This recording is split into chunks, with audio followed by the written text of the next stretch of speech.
right, Chicago Hockey Radio post-game show. Justin Lynch, Tassos, Kirkos. We are catching you all from the live stream of Lee Grossman. Hope everybody enjoyed that. Sorry for the audio difficulties. Hawks lose 4-1 to the Detroit Red Wings. That stunk. That was bad. Yeah, sheesh. That might be the most disappointed I've been after a game this season. I mean, the Sharks one was pretty brutal. I mean, the second one, that's a game we should have won. But at least in that game, I thought we played well, so that's whatever. But this game, like, it was so flat. The effort level was so flat. The play was flat. We just didn't really have a lot going. I know we outshot the Red Wings, actually. I believe we did 29-25, but just not a lot to like today. Just so low energy. Yeah.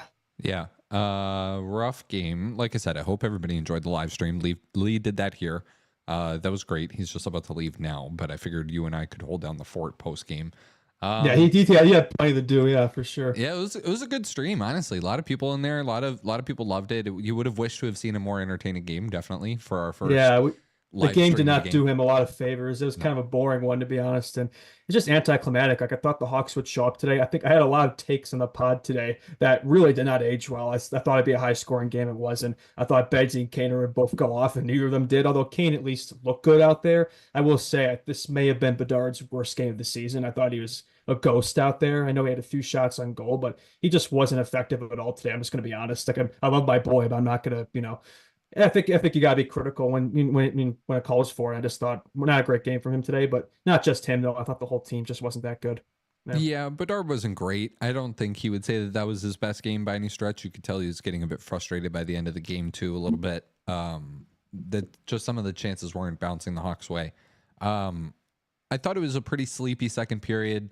The first period had a little bit of energy. We've talked a little bit. Second half of the period for sure. Yeah, like the game was starting to get going. First 10 minutes were so boring. I was like, what's going on? But the second half definitely got after the DeBrincat goal. It was definitely game picked up for sure. Yeah. But we've talked a lot about or at least I've tried to, like, the goals in the first minute and the last minute of periods are the ones that kill you. And that was really the last moment the of goals the period. with 1.5 seconds left on the clock definitely kill you. That's brutal. So yeah, I think that really affects. Yeah, it definitely changed this game. I mean, I know we had the first goal in the second off of Nick Foligno, who has more goals than Bedsy this year. He has like 5 goals. So, but after that, it's like the answer right after that. Cat again, and Larkin just absolutely blew by Phillips. He definitely he left him in the cold there. But in the third period, it's like, okay, you're down 1 goal, right? So you're in this game, and I thought the third period was a sleepy period. I thought the Hawks really just didn't show up at all. And that was disappointing. Wings got 2 goals, one of them empty netter, and just kind of controlled the period. And I thought we'd have opportunity to tie it up and get the overtime, and just it wasn't there. It was never there. No, it was never there for them tonight. The top line for Detroit was buzzing tonight. Yeah, it was. That Cat, Larkin, Kane line was definitely their best line driving the offense.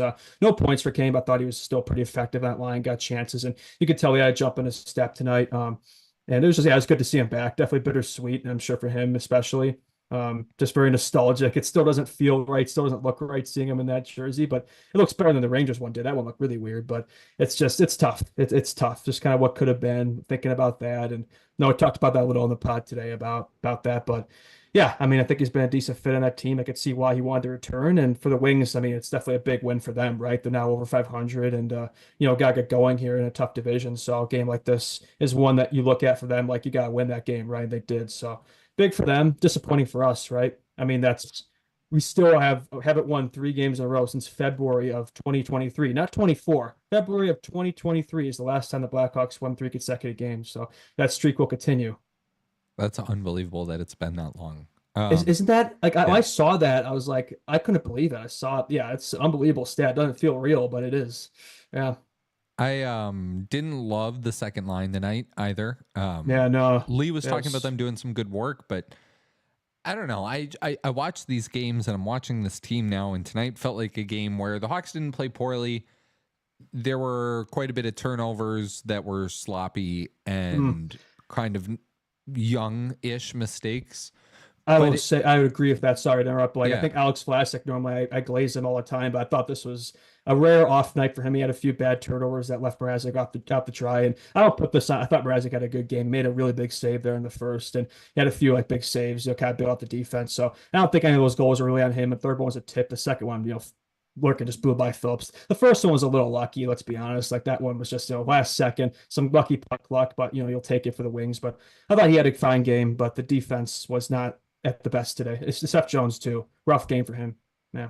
Yeah, I didn't love Jones tonight either, even though, he was a +1 on a night that they lose 4-1. So That's surprising. But the Hawks power play was terrible. I mean, they were 0 for 2, I think. Yeah, 0 for 2. And like, I don't know I can't remember if it was the first or second one. Might be the worst power play I've ever seen. They couldn't generate any chances and they could just never get settled in the zone. It's just dump and chase every time. It's so disappointing. They can never get settled.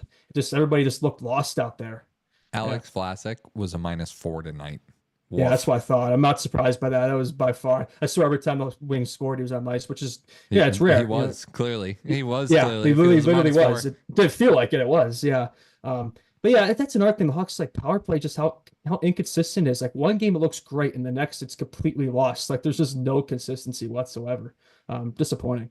Penalty kill at least was fine. The Wings didn't have a power play goal, which if you told me before this game the Wings had 4 goals and none of them on the power play, I'd be surprised. But another thing, the Wings are pretty strong defensively today. I talked about I thought it was something the Hawks could expose today, but it wasn't. I mean, I thought they kind of held the fort there a bit. Talbot too, he kind of stood on his head. I mean, 28 saves and 29 shots. I don't think a lot of those shots were very high quality, to be fair, but he did what they needed to, for sure. Simon Edvinsson, if you want to talk Detroit defense, Simon Edvinsson is he's good. He's legit. Good. He's good right now. He's going to be a big piece of that core. I mean, he already is, I think, but definitely a top pair guy for the future. Sider, yeah, I mean, that's going to be a good duo there in the defense for sure. No, those guys were the inverse Alex Vlasics tonight. Both Sider and Edvinsson were +4. So, but what I was saying earlier was, I watched the second line and, where we were eventually Richardson put Reichel up with Bedard. Which I like that. Keep Reichel up there. Get this guy off the floor. He's not big enough though. He's making plays with the puck in the third period and he's curling away from the net instead of taking it to the net and driving it there where goals are created. You saw the only goal the Blackhawks scored tonight was right in front of the net. None of these guys are big enough, and the guys that you have that are big enough aren't physical enough and engaged enough, and you lump them together on the second line that in reality is honestly probably your best collection of talent on a line is that second line, Bedard notwithstanding, I guess, but I think, Taylor Hall and Tyler Bertuzzi are better players than Philip Kurashev and Lucas Reichel. I 100,000% think that right now. So, yeah, right now, potential-wise. Yeah, no, but I think right now, yes. Right this second. We're talking right now, here today, like winning hockey games here today, tomorrow. The Blackhawks play Dallas, right, in less than 24 hours. So I will say, Kurashev has been disappointing this season. I mean, that's 3 points in 13 games. After the season he had last year, I know he hasn't been consistently with Bedsy, and he took him a while to get going there in that second line center. Now they've moved away from that, but even since, he hasn't really looked that much better since being moved to the wing in that top line. There's another conversation like Tavo, get him off the third line. I don't know why he's still there. I know they kept the line the same today, which I get it. It looks so good we look so good over the weekend. You don't really want to change much, but Tavo should not be in the third line. But even still, he's a second line player, man. He's a second line player. And I know, but on this Hawks team, this Hawks team, sure he's a first liner, but on a playoff bound Stanley Cup playoff team, he's a second liner. And what I was just saying was the Hawks need a game breaker. It's time to get somebody in the lineup that thinks the game the way Connor Bedard does, that can play at this high pace, can play with some intensity into their game, helps create plays, helps this dump and not even be able to chase it because you're too slow is not working. The Hawks are doing that all game today. This dump and chase. You're right. It was not effective at all because then you're just giving the puck up. They can't get it back, and no, it's not the way they should be playing. But they only have enough speed in this lineup to be able to play that way. So that's a tricky thing, right? This guy in the comments right now, Jay Red. Guys on TNT made a good point. I saw this, pointing out how the Blackhawks need to put some touch on their dump on their dump-ins because they are just throwing it into the trapezoid and the goalie's able to break it out of the zone. Yeah, that's true. That's why it wasn't effective tonight. That's a great point for sure. Yeah. It's just been a lot of that, and I think it's time to get somebody in here that can really put the puck in the net and can really, is good at putting the puck in the net. And I think Yeah. that Ryan they're Donato is our biggest offensive fit right now. yeah, and then they Yeah, buried him on that's the rough. fourth line because they realized he's Ryan Donato, and Yeah, yeah, he's not going to play that way against a top talent. The reason he's playing so no, well, is he's playing against teams' other fourth liners. But you put him in the top line, you're playing against other teams' best players. You're not going to produce the way you were. yep. Yeah, And yeah. somebody like Reichel, sure, probably does have a bit more of potential on that first line, even though, what's the hope that Reichel is your Marian Hossa? I know I say this all the time, but like, who's your Marian Hossa going to be? Who's your Sharp going to be? Who's your Keith? Who's your Seabrook? Who's your Chalmerson? Start putting these guys in pieces and casting them in roles that you think are conducive to winning hockey games, because if you don't think that Lucas Reichel can be that guy, then ship him out of town, because it's not like, if you don't believe that, if you are the Blackhawks and you don't believe that he's going to reach his highest ceiling, if you don't believe that that kid still has the possibility to reach his highest ceiling, you trade him. Because then in your heart of hearts, you understand that he's just not a part of this team long term. Well, it's hard for him to prove that when he's constantly being buried in this lineup. I mean, I know they promoted him to the power play finally, but when he's playing bottom 6 minutes of Pat Maroon and Craig Smith, like, how do you know that, right? I know they did bump him up the second line, but it's never been a consistent thing. I could always be like in game. Richardson does this a lot, right? He puts his lines in a blender and he changes them throughout the game. But it's like when you're being moved around all the time, because you can't really build chemistry with guys. I think start Reichel in the top six and keep him there the entire game, right? Don't just switch it up in the third period where he gets a few shifts there. It's like that's not enough. Yeah, I'm down to see it for a few games, but like, are you going to turn into a two-way player? Are you going to turn into like this, like Jerry Lettinen two-way winger? I just don't think that's his game. No, but then like, what do you do here then? Like, are you the Sharp? I don't think every player needs to be a. That's the thing, though. I just don't think every player needs to be like that. With Richardson's system, it demands it, but I mean, that's just not his game. I don't think Reichel should be forced to be this player that he isn't. Yeah, but then his ceiling is like second, third line scorer. Yeah, I think that is. I think 40, 50 point guy. I think he's a second line guy. I think that's going to be his peak. I don't think he's a first line player. Yeah. No. Yeah. Yeah. I will say, though, if we want to inject some offense, I know that the one person in the comments isn't going to like this every time I mention it, but let's get some young guys here. One who's looked really good in Rockford. I know it's early in the season, but Frank Dazar, you tell me that guy can't play in the Sox team right now and be effective, then I don't believe you. I look at that guy and he's an NHL player. I'm sorry, I don't want to hear about it. I mean, I think he's NHL ready. I think you can slide him in this lineup, and I think he can definitely help this team inject some offense for sure. And the Athanasiou thing, Lee and I talked about on the stream too, is still puzzling to us watching that game. It's like, oh, is that guy not perfect for a game like this tonight? A speedster, which we didn't have much of that tonight, right? And yeah, I know he struggles to finish sometimes, but he's got speed, he's got talent, he's got good puck control. Like that's a guy you want to see in that lineup right now. So yeah, next game tomorrow against the Stars, yeah, get him in there. I mean, he's played 5 games, hasn't played in like 2 weeks. Like, what's up with that? Which I will say, I am worried about that game tomorrow. I know I said it today is like it's not a scheduled loss, and I still don't think that. But after the way they played today, it's like. But the Hawks I will say this, the Hawks do tend to respond well after a disappointing game. That has been a theme of this team. So that's one reason for optimism, I think, tomorrow. But it's the Stars, right? It's a better team than the Wings. So it's going to be tricky. Sorry, I'm also watching the Edmonton Oilers take on the Vegas Golden Knights right now. How's McDavid looking? Is he looking pretty himself? good? Pretty McDavid-like, honestly. Stuart Skinner's bad though. Oh boy. Yeah, he's got to get ready to learn Chinese, buddy. Yeah, he's not the goaltender there. No. Yeah, this team needs something in the top 6, whether it's a young guy, whether it's a trade, whether it's something, whether it's both. Like, I would welcome both with open arms at this point. Call up Nazar and make a trade. Wow. Yeah, that would really shake up that top 6. Yeah.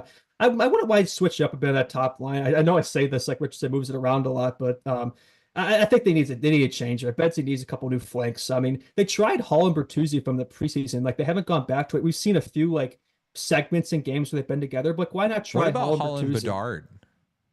Yeah, I'm saying Hall and Bertuzzi with Bedard. Oh yeah. The two. Yeah, on the top line.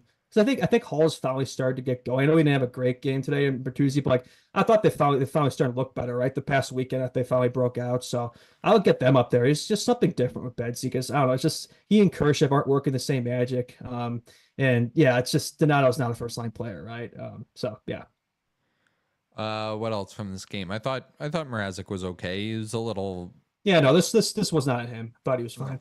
It Yeah. was he was a little like active in the crease though. Like he's a little like that too, where sometimes when he's feeling himself, he finds himself, Mm. 12 inches off the crease and maybe a little more like 2 feet off the crease and he's just a little bit out of position. You're like, how'd you end up there, Yeah. Peter? Yeah, he's goalie's not afraid to get out of the crease a little bit compared to other ones. But I would say that was a pretty funny moment in that game early in the first period when Kaner had the or no Bedsy had the puck. Kaner stripped it away from him, and that clearly stopped Bedsy. He was trying to get the puck back, right? And then he trips him and goes to the pucks. Oh, that was pretty funny. So it was a little chippy between those two. You can't tell me there's a little something there, Yeah. maybe. I don't know, but I think they both feel admire each other. I think they're competitive, right? They want to show each other up. So but yeah, that was a pretty funny moment in the first period. Yeah. Um, the Hawks goal, like, do you care, Foligno? Nothing really special about it. I mean, it was a nice pass by Bertuzzi. Yeah, I say Bertuzzi. He had a fine game. I don't know what I said earlier. I think I was talking about Hall, and then I said Bertuzzi too. But no, Bertuzzi was fine, and yeah, he made a nice pass to Foligno there. Also, Connor Murphy has 7 assists, which I was looking at Hockey Database. That's more assists than he's had the past 4 seasons. Each of the past 4 seasons, he had 6 assists the entire year, Wow. which is kind of shocking. 7 assists. So that's a guy we talk about, trades all the time, right? I mean, I think teams probably looking at a guy like that right now. So if you're the Hawks, you can get something back for him. Why not? Right? Yeah. Yeah. Yeah. Um, few things here. Oh yeah, somebody put in the chat. Mrazek robbed Larkin on that cross ice Hmm. chance in the third period. That was Yeah, that was unbelievable. that one big save I was referring to. Yeah, that was a beautiful stop. And he kept the Hawks in this game, especially early in the first when they weren't really showing up, but got a little more juice later, but can never convert. Just no finish in the Hawks game today. Yeah. But Peter Um, was strong. what else? How are we feeling about Dallas tomorrow? Worse? Better? Worse than I'd say I was feeling decent about it earlier, but now I'm not feeling as good. But or Soderblom too, but I mean he has looked good to be He's been fair. fine, So yeah. so maybe I don't yeah, maybe that's a reason for optimism, right? The way he's been playing, he could probably keep us in the game the way he's looked this year. But Hawks need a better effort, right? They need a better performance. It's not that they played, yeah, you mentioned it. It's not that the Hawks played poorly today. It's just the execution wasn't there, right? Just but yeah, maybe a bit more puck luck too. Just get off the better starts. It was another game where it was a flat start, but around midpoint of these first periods is when they finally start cooking, right? Let's see that to start the game, right? Yeah. Yeah, yeah. But Part, part Richardson, I think you got to make some adjustments to the combos. I think. part of that's a Yeah, personnel thing though too. Like you can bring it and bring it all you want in the third period, but if you are Pat Maroon going against Connor McDavid, it's kind of hard to bring it. yeah. No, that's not really the pieces there in this lineup for that. Yeah. Um, are we worried about Bedard at all? No, I mean, I will say he is very inconsistent, and that is one cause for worry. Like one game, he looks like the best player on the ice. He looks like prime Kaner out there, and then the next he's kind of a ghost. And I thought today he wasn't a ghost. Yeah, if he had shots on goal, you noticed him, but he just wasn't very effective tonight, right? I thought this was one of his weaker games, and it's the thing. It seems to be this kind of pattern, right? If he could just stretch a few consecutive games together, get some point streaks going. I don't think he's had more than like 2 consecutive games of a point this year, right? And that's a little worrisome. It's very, very feast or famine. It's either 2 or 3 point nights, these multi-point games, or nothing, a goose egg. So, yeah, Stuart Skinner just gave up a softie, and Vegas is about to win this game with shocker. 40 seconds left. That's Shocker. unbelievable. That's funny. But yeah, Betsy, 3 goals in 13 games. That's definitely less than I No, would have anticipated. But he does have all his apples. He has what, 9 apples, 12 points in 14 games. So that's the thing with Betsy. It's like I see all this dialogue about should we be worried about him online and stuff, but he still has 12 points in 14 games. But he is Betsy, right? We expect him to be probably at least a point per game or better. So, but he's still 19. He's still the second youngest player in the league. So we gotta, be. I don't think there's any reason to be worried. I guess. Yeah. yeah, I am ready for a shakeup here with this team. Yeah. We're how many games in? 12, 13? I'm ready. 13, right? Yeah, Yeah, 13, 5, 8, and 1. Which that's not that bad, right? I mean, it that's could easily 14. be better than that. We're That's down 14 there. games. 14. I can't do math. I was always sucked at math, but yeah, 14 games, 5, 8, and 1, 11 points. 38 goals for, 45 goals against, -7 goal differential. So it's like every game we've been in, right? The most we've lost a game is 3 goals against the Nucks and this game against the Wings. Otherwise, they've been 1, 2 goal games. So we just lacking. I think you mentioned this. It's like you add one more piece up there, maybe it's like okay, right? That could kind of push us over the edge. But again, with where this team's at right now, I just don't think it's really, it's something we necessarily need right now. But you got those pieces down there. If it were me, yeah, bring up a piece. That's what I would do. I don't know if we have to make a trade, but I see your point. I do understand your point. Yeah. The calls for Elias Pettersson are getting louder and louder and louder here in Yeah, he needs to Chicago. start showing something. Well, maybe that's a good thing, right? If he's not showing much, then yeah, By maybe low? yeah, exactly, right. I don't know. I don't think that's gonna happen, but we can dream, right? Yeah. I don't know. Maybe you could. You never Maybe you know. could. I do think, yeah. I mean, Kyle's the type of guy. I'm sure he's working something over there, some magic. We'll see. Yeah. All right. Any other thoughts from the game? I'm kind of tuckered out. Morning show today. Morning show for me. Podcast right afterward. Good Morning Hockey is the name of the morning show I do here on That's our right. network, by the way. And I will be there Friday. And Yes. Justin will be a guest on my show Friday That's morning. right. Podcast today. Lee live stream. Figuring out the technical difficulties and then And getting it going. once it got started in the second, I thought it was cinema. So Yeah, I it would was love to good. join that in the future. It's Yeah. tricky here at the remote situation. But when I'm back Yeah. there in Chicago, I'd love to do some live games and that'd be fun. It's something I've Yeah. never done on my Hawks page or anything. So that'd be cool. No, Yeah. we'll do that. We'll do that. We'll do some For fun sure. ones here with I wasn't even on I wasn't on camera at all. I watched a little bit what I could, but I thought Lee was doing an excellent job. So yeah, kudos to him. That's a He's lot crushing of it. He hours. really wants to do that, and people were asking if he wanted to if he was going to keep doing it or if it was like a one-off thing, and yeah, people were digging Yeah, it. I'd say. Yeah, I don't know if I mean, it's up to him how much he wants to do it, but I think we can make it like kind of I Yeah. don't know, like a week, maybe a once a week thing or something, or whatever he wants. Yeah, Yeah, for sure. I'm here for that. All right. Yeah, maybe we can make some cameos or something. Yeah, for sure. Yeah. Oh, make Justin Cameo famous. Well, in order to do that, everybody here would need to go subscribe to this YouTube channel and also follow us on Instagram. You like that segue? That was nice. You got to go do those two things. You got to hit the thumbs up on this video. That definitely helps if you're watching it right now.